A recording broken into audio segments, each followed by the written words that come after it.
Assalamualaikum warahmatullahi wabarakatuh, Buya. Waalaikumsalam warahmatullahi wabarakatuh. Saya istri kedua yang ditalak 3 suami karena paksaan istri pertama. Tapi setelah talak 3, saya berhubungan dengan suami.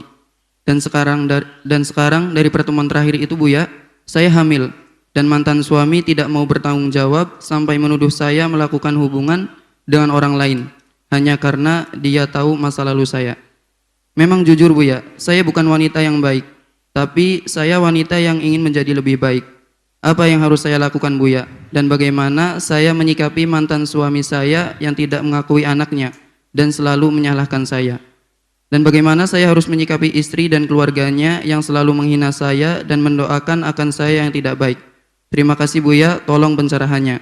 Sedikit nasihat dari Buya selalu membuat hati saya sejuk. Hanya saya tidak dapat jawaban di YouTube, Buya, atau semua masalah hati saya ini.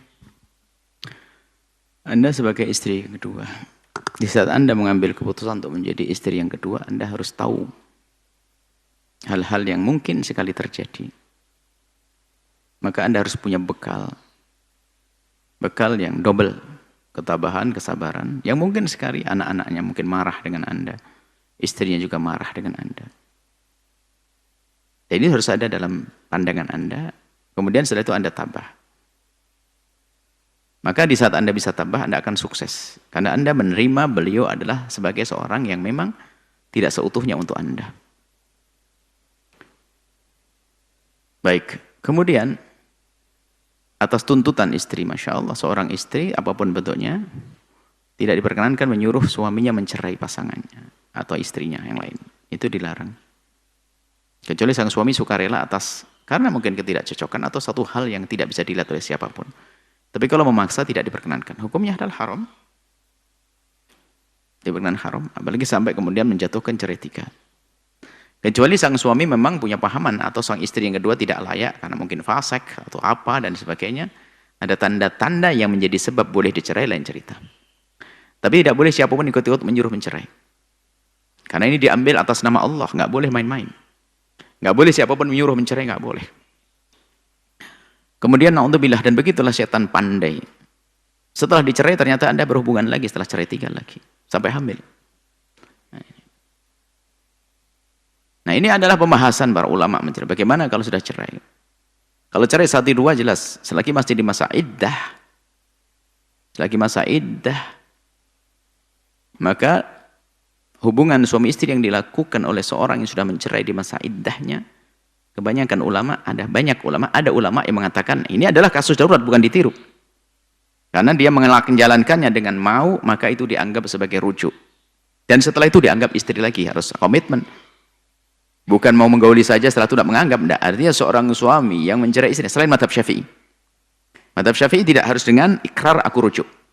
Selain madhab Syafi'i, seorang yang mencerai istri 1, 2, maka selagi masa iddah kemudian seorang suami kok tiba-tiba mendatangi mantan istri yang masa iddah kemudian menggaulinya, maka dikatakan ini, sebagian ulama mengatakan ini termasuk dianggap rujuk, maka dianggap rujuk sejati harus dia bertanggung jawab setelahnya, dia di bawah naungan laki, nafkah dan seterusnya. Kalau mazhab Imam Syafi'i kan harus ada ungkapan ciptaan. Yang nggak benar adalah menggauli besok pergi, menggauli pergi, ini kurang ajar ini. Harus sekali menggauli dianggap sebagai istrinya lagi. Nah seperti itu. Adapun anaknya, nah kemudian di saat, nah ini dia sampai hamil. Nah, kehamilannya apakah kehamilan di saat kita kan harus menjelentrehkan. Apakah kehamilan ini terjadi adalah setelah masa iddahnya selesai? Hubungannya semasa iddah selesai atau tidak? Nah ini baru dijelaskan. Anda tidak menjelaskan. Kalau memang hubungannya na'udzubillah suami istri adalah setelah masa iddah berlalu, maka nggak ada subhat sama sekali bahasanya anak itu bukan anak. Anak bukan anaknya. Tapi selagi masih di dalam dan mungkin terjadi di saat atau mungkin dikira-kira adalah di saat sebelum dicerai, maka langsung dinisbatkan anaknya.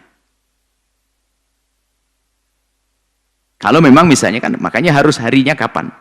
Tapi kalau terjadi kehamilan itu adalah, atau hubungan suami istri adalah jauh, atau setelah masa iddah tolak 3 berakhir, maka ketahuilah itu nggak ada hubungan apa-apa. Kelihatannya bukan masalah ini yang ditanyakan. Sikapnya itu apa dengan keadaan semacam ini? Anda harus tabah dong. Anda harus tabah, Anda sabar. Kemudian dicaci dan diolok. Kalau orang mencaci kita dan mengolok kita, nggak akan mengurangi apapun dari kita, nggak akan berubah. Maka nggak perlu Anda sakit hati dan sebagainya, Anda tata hati saja. Bahkan Anda harus berlemah lembut kepada orang tersebut.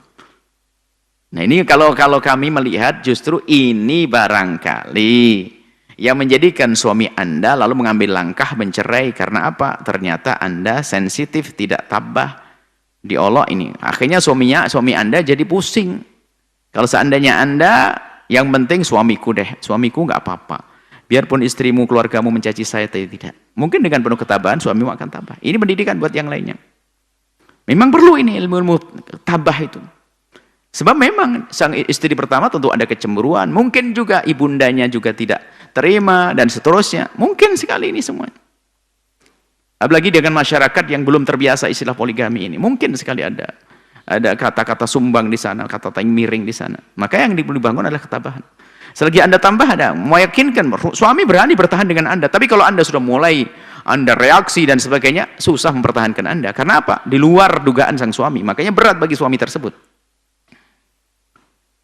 Maka sesuai dengan kesepakatan Anda. Kalau Anda tidak bisa bersepakat, maka Anda jangan mau dengan dia. Sepakat misalnya mungkin suami Anda tidak bisa memberikan waktu-waktu yang semestinya kepada Anda. Kalau Anda mau ya sesuai dengan kesepakatan. Seperti itu. Baik, intinya sudah selesai, Anda tinggal sabar.